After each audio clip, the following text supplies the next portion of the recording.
Hi everyone, my name is Sister Stacy. I attend the Baltimore camp, IOG Baltimore camp, and I want to just wish everyone a happy feast day. Passover is right upon us, and I wanted to just share a simple recipe to make a flatbread. I know everyone is a bit anxious because they may not have the type of unleavened bread that they are used to having during this time. And also, too, I just want to share this recipe just so everyone can have it in their own stash and be able to utilize it at any time they need to. So I just want to get right to it and let everybody know what ingredients I'm using.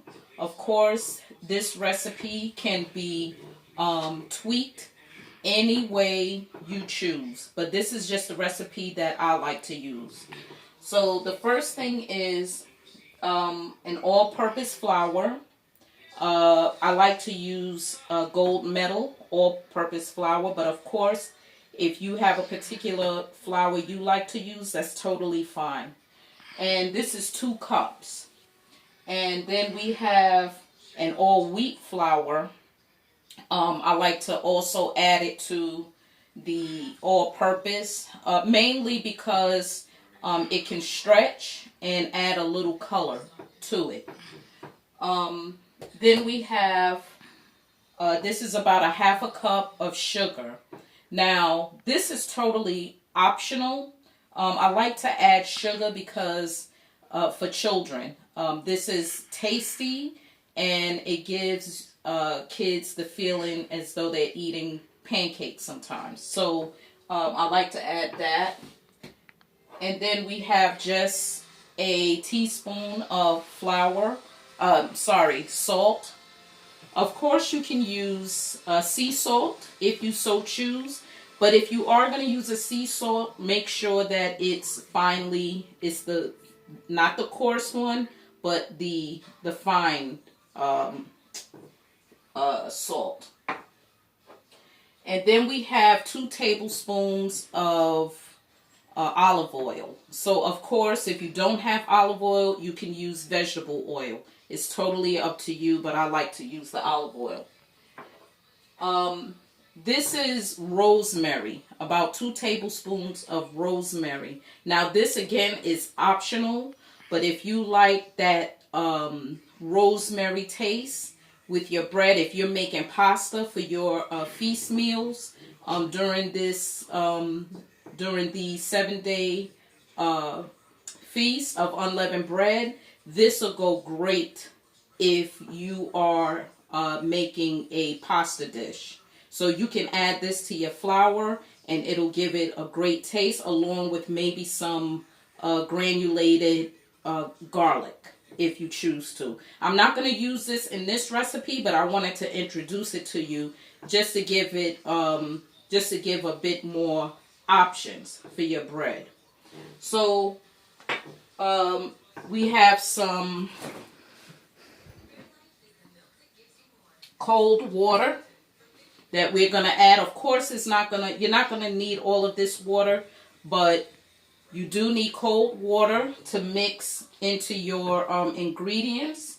And you also have the option of using milk if you prefer to. I know my mom, when she makes her unleavened bread, she actually likes to use evaporated milk because sometimes some people prefer that type of texture when you use milk.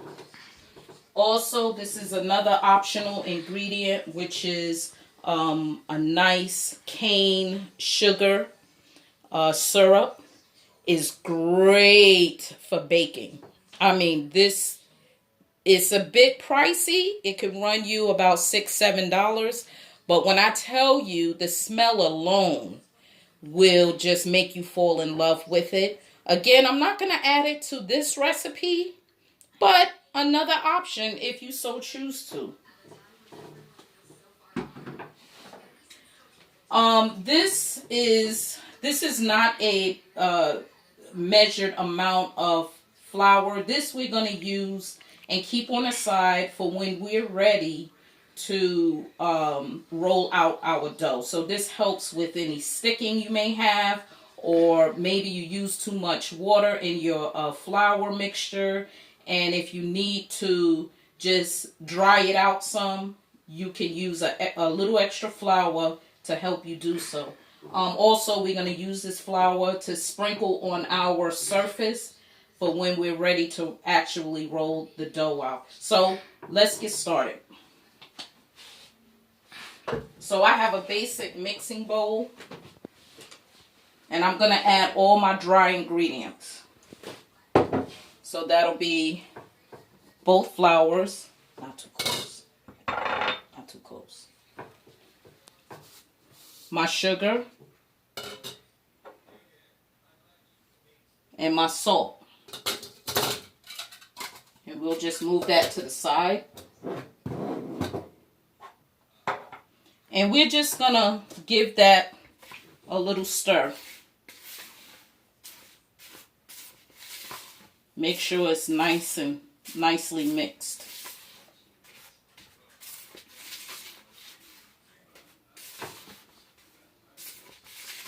Some people like to sift their flour, but it's not necessary for unleavened bread. Sifting flour is usually something we do when we're making a pound cake of some sort and we want an extra sponginess to our cake batter.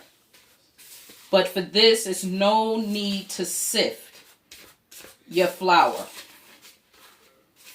And just a reminder, this is just my simple recipe. And again, if you have your own, this is great. That's great too. So this is just for those people who may not be that familiar with how we prepare for the Passover and unleavened bread. So now I just add my oil. Now, when I start to mix the wet ingredients, I like to switch from a spoon, a paddle like this one. Some people use an actual whisk to stir in to mix their dry ingredients. But when I'm ready to mix the wet ingredients, I like to flip over to the handle. Because this kind of reminds me of when you're using an electric mixer and it has that that dough, the attachment that's for mixing dough. So it kind of gives me that feel for that attachment. Now, when you're getting ready to mix your water or any wet ingredient, you want to start off small. Just a small amount, just to start. And begin mixing it in. Of course, that wouldn't be enough, so you mix some more.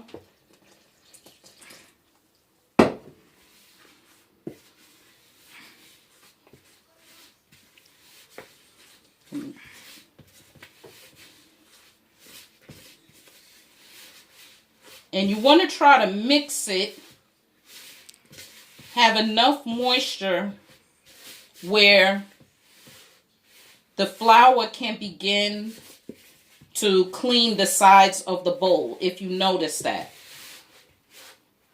Let's add a little more liquid.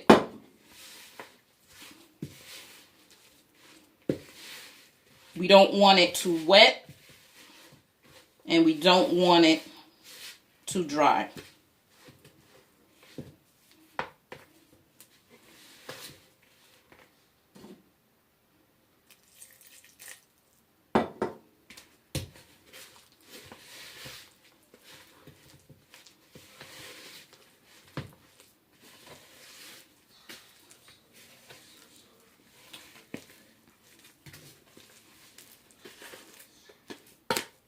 Now for me, this is a good mixture for me, because now I can slowly be able to add a bit more flour to dry it out. You see how that looks?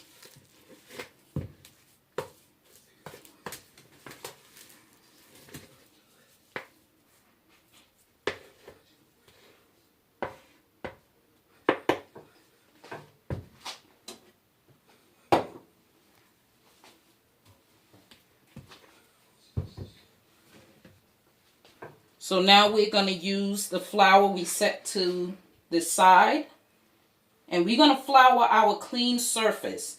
This surface I sanitized with bleach, straight bleach, and dried it, and it's well sanitized. Also too, when you're working with your dough, you want to make sure that, for you ladies, make sure that your fingernails are cut or trimmed, just to make sure that we are being as clean as possible when we're dealing with the unleavened bread, or any bread that you're making for that matter. So we're going to lightly dust our surface and also our hands.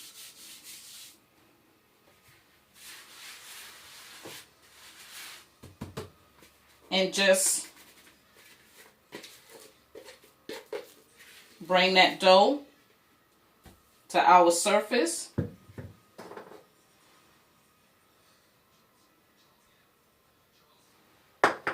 And we want to get the texture.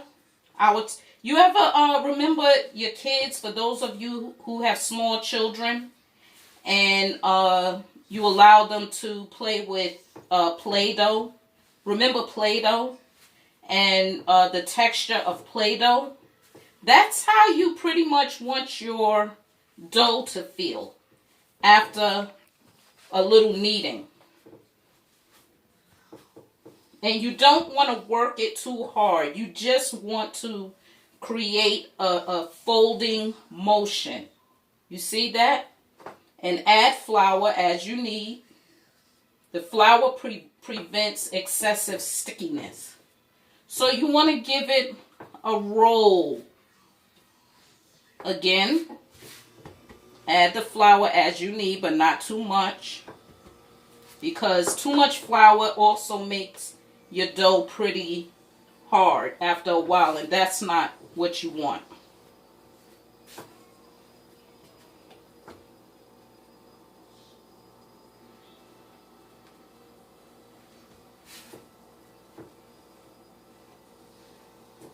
You see that?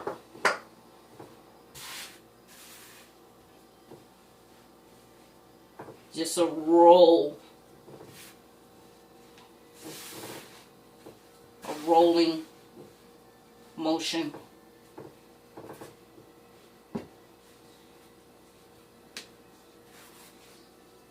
A roll and fold. I like to refer to it as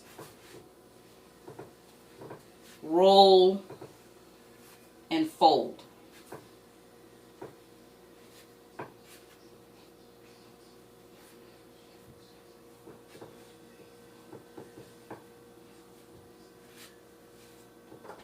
I'm just use a bit more.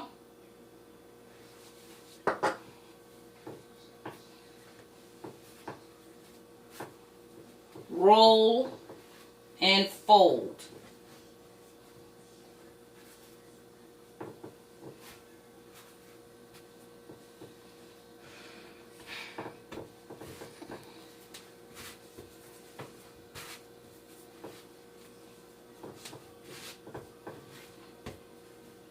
And then you want to roll it into a nice ball like this.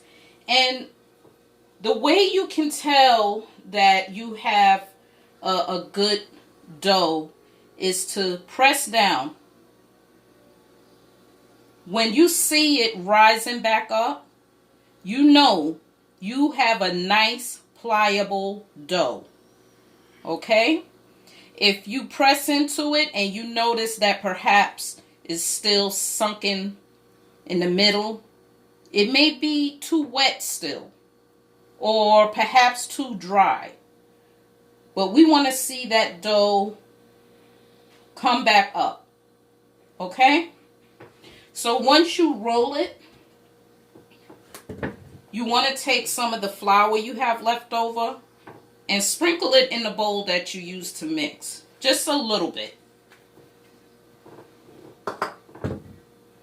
You pick your dough up, put it in that floured bowl, and I need you to let that sit for about 30 minutes. And you want to make sure that you either cover it with plastic wrap, or you can simply cover it with a dish towel, a clean dish towel. And in doing this, we want our dough to rest for a little while, because when you're ready to use it again, it'll be